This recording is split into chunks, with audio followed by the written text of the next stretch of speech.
How's it going, ladies and bruisers? I'm Sixkilla. Welcome back to Sekimeiya. Let's continue, shall we? If I spiel any, it's just going to make the series even longer, and it's already nearly 70 episodes at this point, so let's go around. I went to the lobby, but a clear problem was about to arise.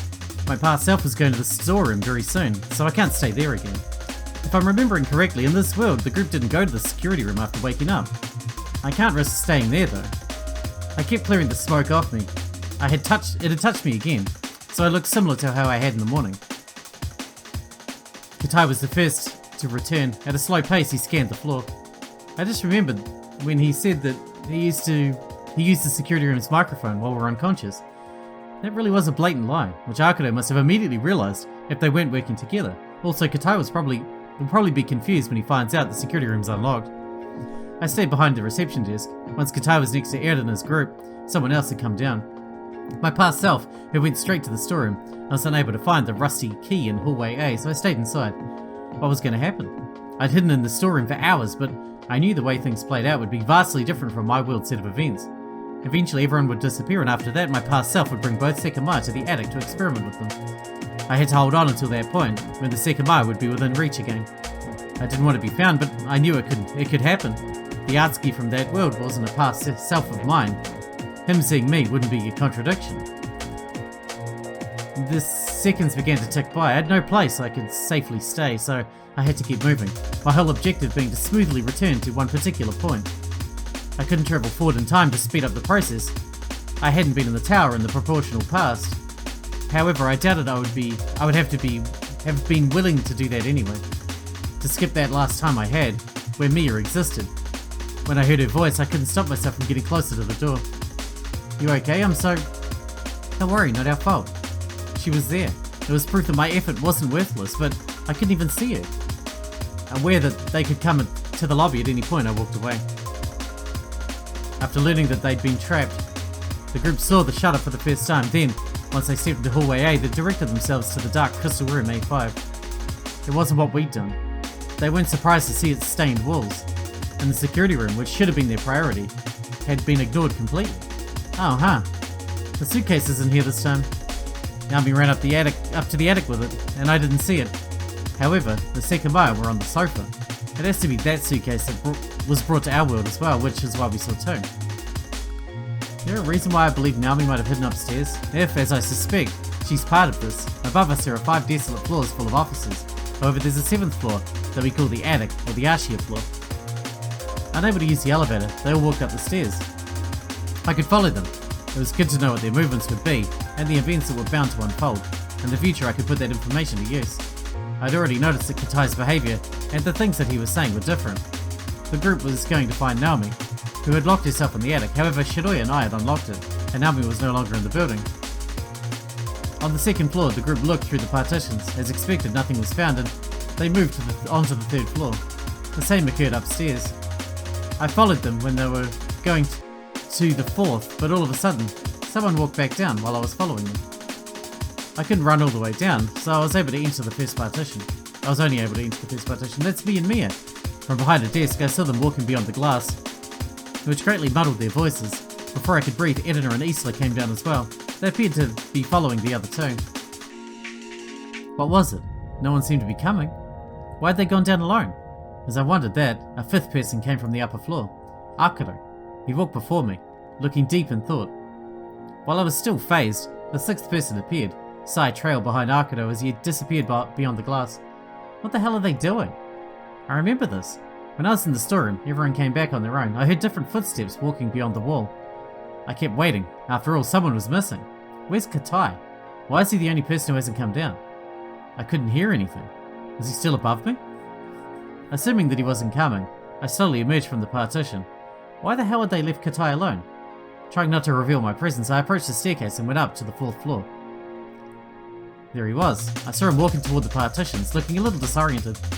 Instead of inspecting them, he kept going up to the 5th floor. Was he going to the attic? If so, why had everyone else gone down? From the 2nd floor, I looked down as I kept myself hidden. I could see that someone was in the security room, based on the light coming out of it. Then, the event room opened, and I could see a single person's lower legs. Those were Sai's shoes. It seemed everyone was separated, so I couldn't keep going down. Let me guess, the Sekimeiya is about to have disappeared from the cabinet. I entered the partitions again and stepped into the second so that I wouldn't be seen through the glass. What? As soon as I did so, I caught a glimpse of Katai. He was walking toward the crystal floor. What the hell? Did he not see me? He walked past without looking at me. However, his timing had left me confused. It was like he'd been waiting for me to step aside. I couldn't see his hands since they were held to his side, away from me, and he was likely just in the attic. It hasn't been very long though. I didn't care about it anymore. When they'd switched worlds, everyone had been alive. That was what mattered. At that time, everyone had been alive. However, what about later? The first time we changed worlds was still in my memories. When Ed and I touched the Sekimeiya in the event room. Was the world we appeared in this one? Did everyone come back, or was it an entirely different world? It's gotta be this one, right? Mia was alive, and they were told that Shidoya should have been the one who died. For them, she hadn't been in the tower yet. When I remembered it, something else I heard made me bite my lip. And you too, Edna, I thought you'd died. Was that the fate lying in wait in the world I was in? Was it not going to be in is it not going to be one free of suffering? No world is free of suffering. Come on, you know that. People came from below. It sounded like it was a group of four, my other self, Mia, Edna, and Isla. Ignoring the partitions, they walked up. I could hear their steps above me, but they rapidly faded. Their destination must have been the attic. Then, just as I remembered it, a single person came from the crystal floor and proceeded to walk up, their steps hardly audible. That was repeated 2 more times until the number of people who'd left the crystal floor was 7. Everyone had been completely unconcerned with the partitions and gone straight up. They're all above me again then. I waited in case someone else was yet to appear. A while later, nobody had come, so I cautiously left the partitions. What were they all doing? What had caused those bizarre movements? Once again, I had to stop myself when I heard distant voices. What else would make the noise? Why did you not want... Because I don't feel like humouring your condescending attitude. Are you satisfied now? Hardly. What are they open? And what's this thing? Tape? Oh, I left the duct tape in the security room. Sounds like Katai found it. They kept going up. They wanted to see whether one of the keys Katai had would unlock the attic. It did. Once it was unlocked, everyone walked in. He had the keys. That means he got the keyring Naomi left behind. Since the attic was locked just now, he must have been the one to lock it while he was up there before. I could get closer, so I waited behind him. Some minutes later, I hit the elevator once. What, is it working? They just tried it on this floor and it wasn't. While I frowned, I heard people walking out of the attic. I abandoned my thoughts and hid inside the partitions, which is all I could do to avoid detection. From there, I saw the people who were walking down. Myself, Mia, and Katai. The Sekimeiya. Katai was behind them, holding a white Sekimeiya in his hands, although the two at the front weren't seeing it. Pain was written clear across his face. He's purposely avoiding touching it with his skin. He must be in pain because the Sekimeiya gathered energy since it was taken out of the cabinet. I bet he can barely hold it. They disappeared from my sight. It seemed that the maximum number of occupants, 4 people, had taken the elevator down. Why do you only have one Sekimeiya? What about the other? Once there was some distance between us, I went down the floors myself. They're all in the security room. That means the computer's already shut down. Katai must have been responsible. I don't know why they don't all go to the security room immediately. This is the same thing he did in the other world. A while later, the group went to the lobby. I was able to hear that they'd moved to hallway B, but any distinct sounds quickly faded. Did they enter a room? The muddled sound was coming from the event room. They most likely left the Sekimeiya in the cabinet. It was soon after when they'd experienced something unnatural for the first time that day. Katai's shout was cut short. Then, voices of incredulity came from hallway A. The fuck? What, this man just teleport? A sudden line I didn't expect came. I just travelled to the past. The reality of their situation was told to them. Naturally though, it wasn't something anyone could easily accept. Why did Katai say that?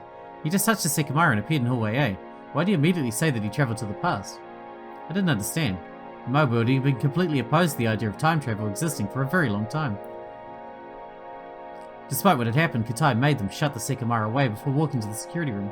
The others remained inside the event room, wanting to know what they were saying. I approached it slowly. Definitely working with Naomi. Not being unlock it.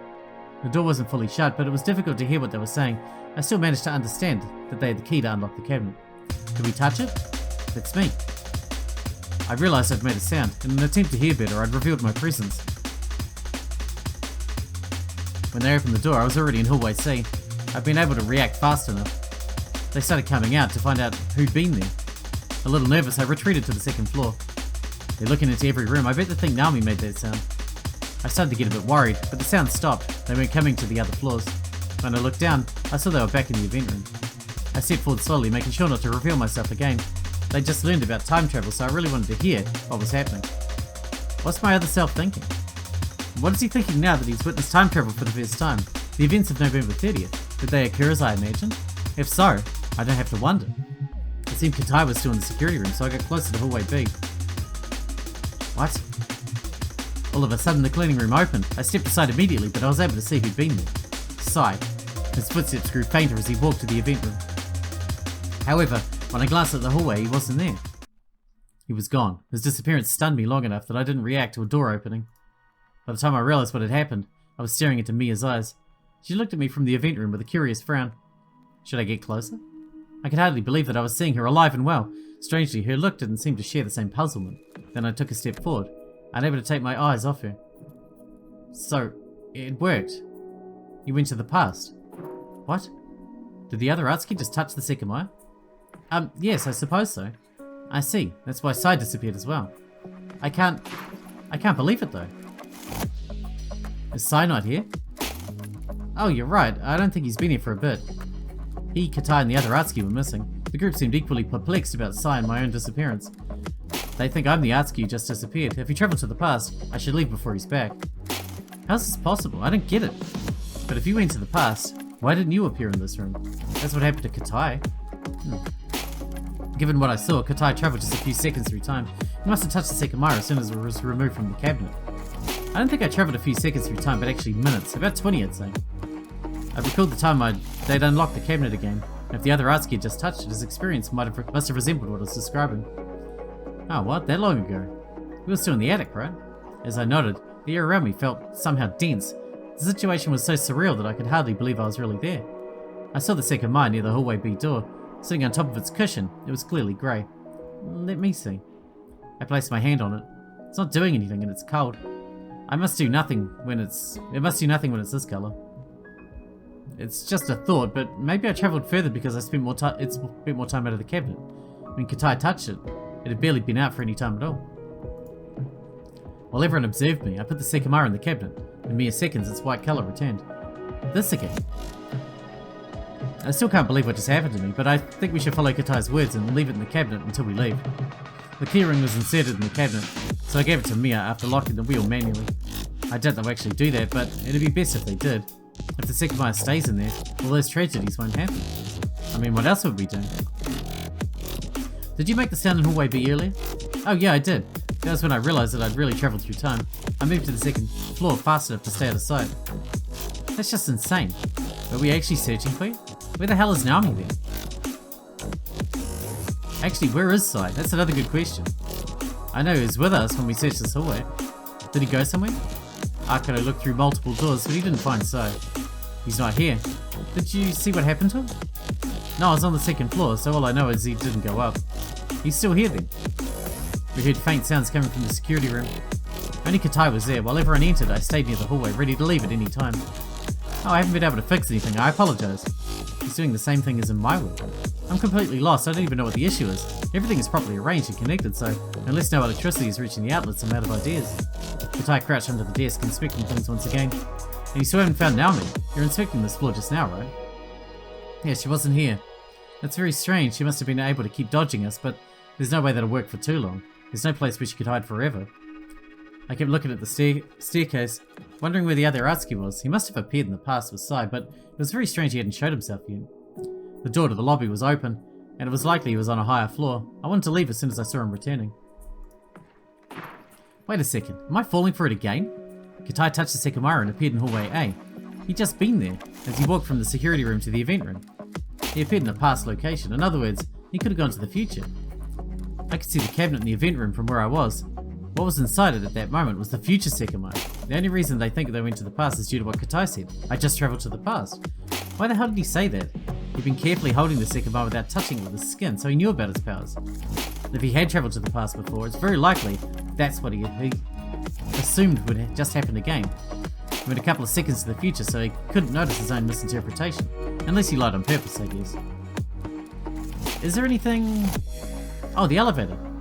Mia saw that I'd been looking ahead. When she followed my gaze, she noticed the elevator wasn't properly closed. It's not closed, yeah. What?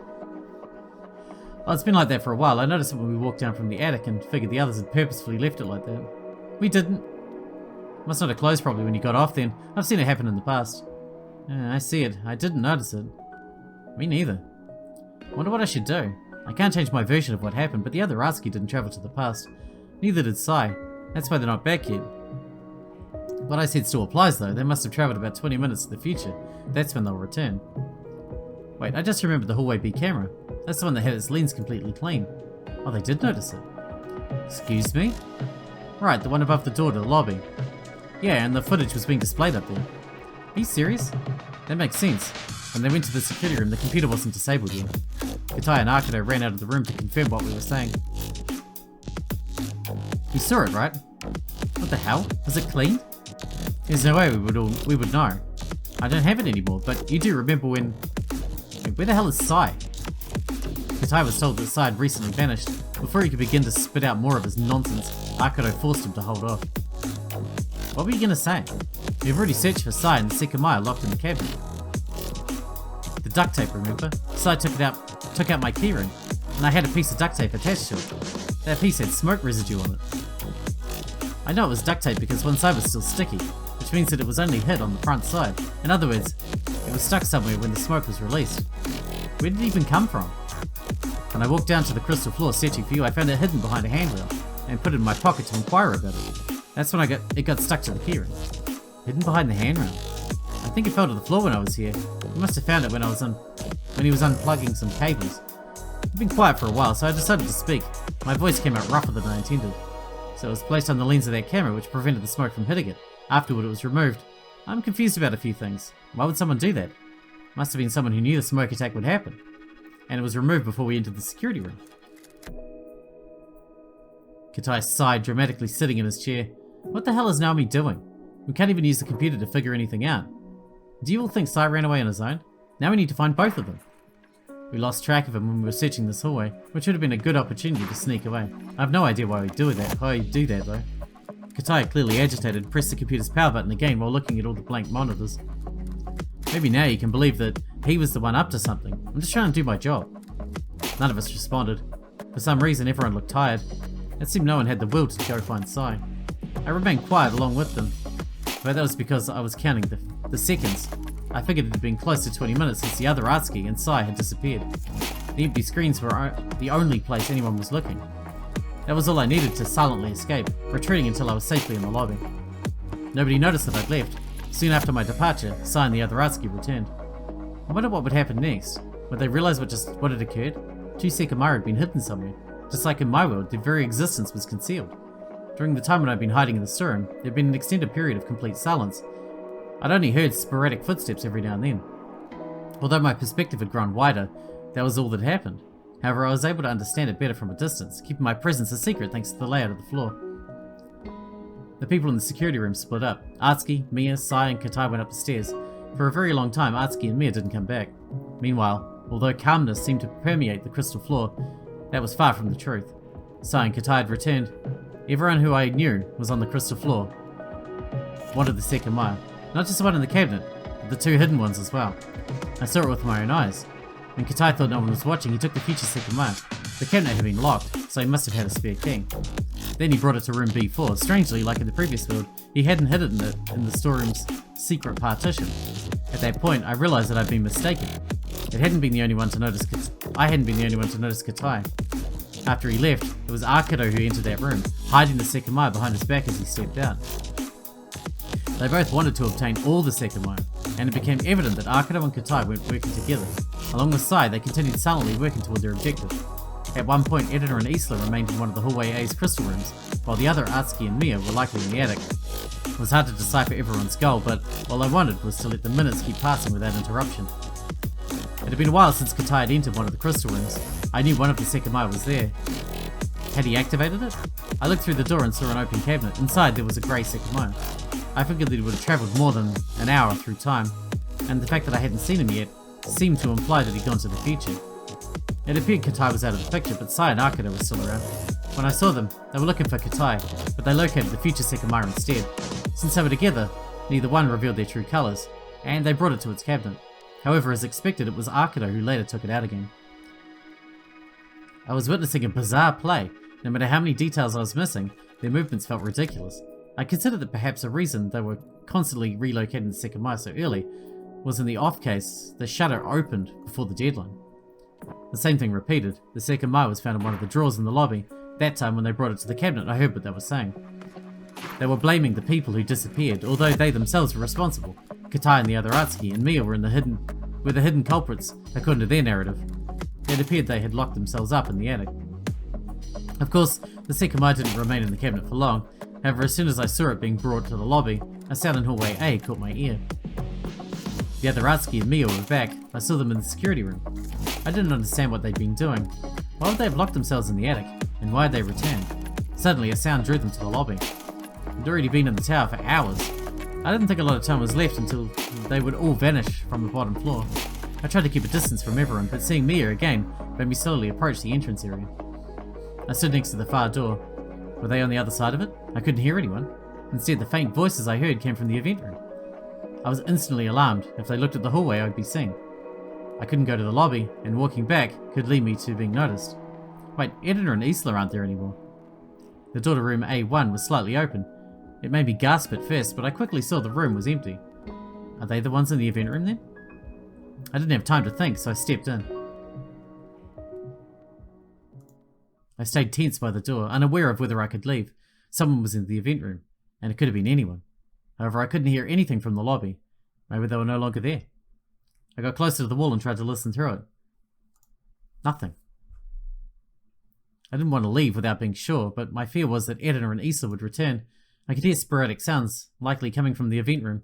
They kept me trapped behind that door for minutes until I noticed someone walking on the other side. Their faint steps went off to the lobby, which led me to release the breath that I'd been holding. When I put my ear against the wall, the area still sounded vacant. That time, though, I knew for sure that someone was there. I focused intently. Suddenly, I heard an unexpected voice. You there? What? Who was that? Please? Our? I was shocked. That voice didn't belong to anyone who should have been in the tower. I turned my head abruptly. Did someone just come out of the security room? I was fairly sure that I'd sensed that, but I kept paying attention to the lobby.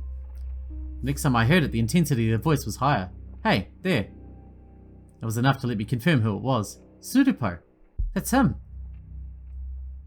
Oh my god, is he the cop that got killed in the entranceway? It was absurd for him to be inside, but I couldn't worry about it. I had to concentrate on what was happening behind the wall.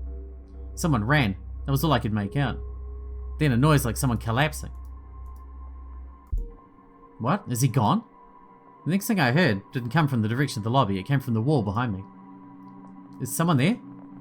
Behind it should have been one of hallway B's crystal rooms, B1. But again, that was the last sound I heard before silence enveloped the building once more. I hadn't been mistaken. I heard Suripo's voice coming from the lobby. Could the shutter have unlocked? There was no way. I knew the tower would be sealed off for quite a while longer. How? How the hell was that Suripo? How did he get in? Did he enter through the storeroom? No, what am I saying? My past self was currently there. I wanted to see it with my own eyes, but I couldn't afford to leave.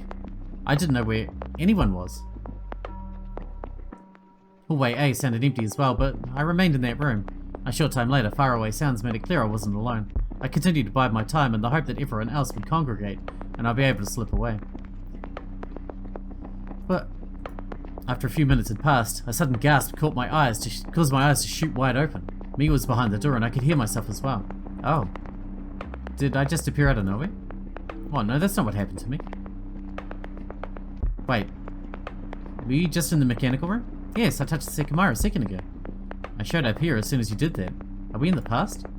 I teleported you as well? How come that didn't happen the other times? And both of us appeared here? Hey, what the fuck? Where have you two been? That's Sai, I'm pretty sure he's in the event room.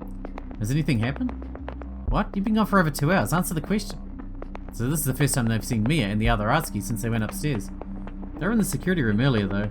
They hadn't been seen yet because they must have travelled to the future. The future Sekimeiya was brought to the lobby and they activated it. They just appeared in front of the security room, where they were in the past. They were in the event room, but I couldn't pick up anything. That was until Sai yelled, "Hey, what the fuck have you been doing?" They were found too. Akato's voice came from the hallway. "Sleeping alone? I've been here." Oh, Katai's here again. Here this whole time, I didn't go anywhere. His words suddenly connected the dots. I understood what had happened. Right, Katai went to the future a while ago. The range must have been large, so I bet it barely reached outside the tower. It reached far enough to encompass Suripo, and they went far forward in time. The locations match. Before the attack, Suripo was in the lobby, near the front door. At the time, Katai was still in the security room. That's where they appeared just now. Those locations are from the time before the smoke was released. Katai's clothes should have no smoke on them. They were pretty clean anyway, though, so I doubt anyone would notice that. Katai and Akato had entered the event room, so I'd given up on understanding what they were saying.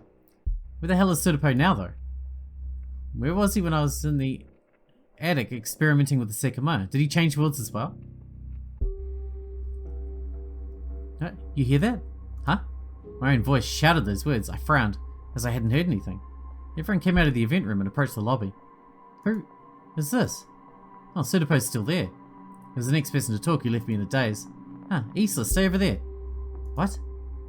Isn't he? Wait, I recognize him too. Wasn't he here? Yes, that's where I saw him while we were waiting. Fuck. That terror in my voice, it was easily recognizable. Don't tell me. They all stepped in. He's at the tower recently. I don't know his name, but he was in this attack. There's a knife wound. No way, a knife wound? I couldn't believe what I was hearing. Suripo had been killed? I never looked at the lobby. You've been missing for the past 3 hours, just as you reappear. No coincidence. What the hell are you talking about? How would I have left? I can't believe what I'm hearing. I've been here the entire time. Yes, look at this. This is why I thought that it must have been a knife. It was his own. His knife is gone. Saw that he had a knife right there. Wait, the knife was Suripo's? If that's the case, the knife Sai chased us with, where the hell did he get it from? Another world. I found a walkie-talkie on him, but it seemed to have been damaged, and its battery was missing. This happened just now. When I heard him talking, he must have had a conversation with the policeman outside. Who the hell would have killed Suripo immediately after seeing him? I distinctly remember that someone had entered the lobby seconds before I heard his voice. And breaking the walkie-talkie, was that done so the group couldn't communicate with the outside, or was that done so that Suripo could keep talking to them? Listening to the conversation, I grew a bit more confused. According to the other me, Suripo hadn't been dead 6 minutes previous, so nobody could have killed him. But that's wrong, he was dead 6 minutes ago. Why is he saying that? 6 minutes ago, I bet that version of me was already travelling to the future. There's no way he saw the lobby. Mia's agreeing with him though. As I kept listening, I understood that their misinterpretation was the same. They thought they'd gone to the past. If that was the case, none of them could have killed Suripo. This doesn't make sense though. Sai just said it's 1:23. That's what led Atsuki to say that 6 minutes ago, Suripo hadn't died. In other words, that at 1:17. They'd seen the lobby was empty. For that to make sense, the other Atsuki must have known the time before travelling to the future, but if he knew the time before travelling, hearing the time Sai gave should have revealed that they went to the future. Oh, that's not actually right. At 1:17 the lobby was empty. That was before they travelled to the future, and somehow they knew what the time was. They just said that they touched the Sekimeiya in the mechanical room. More than 20 minutes had passed since I saw them in the security room, which was right after the future Sekimeiya was taken out of the cabinet. Since they reappeared in hallway A, they must have gone 10 minutes to the future once the Sekimeiya had gathered power for 10 minutes. Something like that. Atsuki and Mia appeared at around 1:37. The key to this is Sai's wristwatch. Earlier, Sai travelled to the future with Atsuki, which I deduced was almost 20 minutes to the future. So ever since they appeared, Sai's watch has been more than half an hour behind. I'm sure that contributed to them to thinking that they'd gone to the past the first time. Sai said it's 1:23, but his watch is still behind. The computer isn't on, so he's not going to recognise that. That's what's making Atsuki and Mia think they've gone to the past again. They think they appeared back at 1:23 and that Suripo has just been killed. Sai went to the mechanical room where he was told the future Sekimeiya was. However, he came back claiming he hadn't found it. I was right, they're lying. I see. They said that at the point that they travelled to the past just happened. That means that future Sekimeiya should still be there. In reality though, it wouldn't surprise me if Suripo's killer took it several minutes ago. When the killer entered the lobby, the door to the mechanical room might have been left open. That Atsuki and Mia had travelled to the future. They went down and found the Sekimeiya. Then, after they came back up, Suripo was there. Atsuki walked down the stairs to look for himself. Soon he returned admitting that the Sekimeiya was no longer there. Added to the fact that Naomi hasn't been found, you can't possibly think we did this, right? You didn't? There's no way. I think Naomi is the first, only has managed to remain hidden. But she also might have the same keys that we have. There are no cameras here, but I don't know if they're recording in the first place. Didn't inspect the whole building because you thought we were in the attic. Have to be missing something that the culprit is aware of. Could there be a place that we're ignoring? That's impossible. If not, then one of you must have done this. Naomi's disappearance should be enough proof that we're missing something, though. We have to find her or whoever else is here. It's almost guaranteed. Since this morning, you didn't find him. More likely than some hidden passage. If it's neither of these, there's still an answer with the Sekimeiya. The policeman could have come from the future if he touched the Sekimeiya after 9 o'clock, and Naomi could have left the tower by going far to the past. We found the Where is it now? We'll look everywhere. Not only could people still be hiding, but the Sekimeiya still has to be somewhere too. I can't imagine the real culprit doesn't know where. Go ahead and find Naomi for us.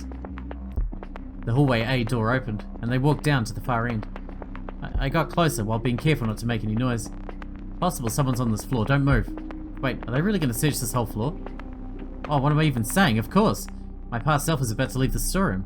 I came out in the middle of a search. As soon as I comprehended my situation, I began to hear doors opening. What the fuck? They're going to find me?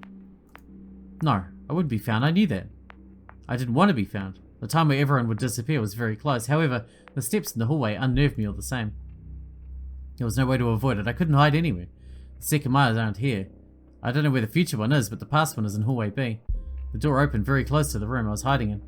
I could hear cabinets being opened, then footsteps came toward me. The doorknob shook slightly, and then the door slowly opened.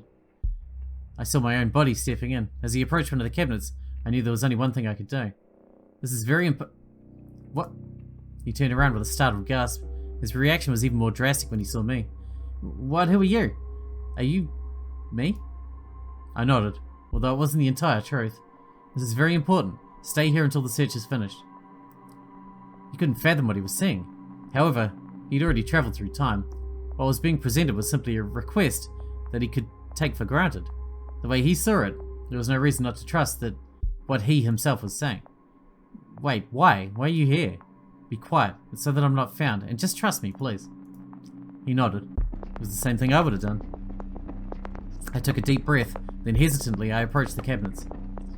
I had to look through them, so that the noise of looking through the rooms continued. Right, the third Sekimeiya's here. I'd forgotten that it was brought here before Edna and Isla came to this room. This is the cabinet where my past self will see it. That means that the person who left this room was the Atsuki from this world. I acted as if I hadn't found anything. When I was done, I walked to the door before glancing at Atsuki.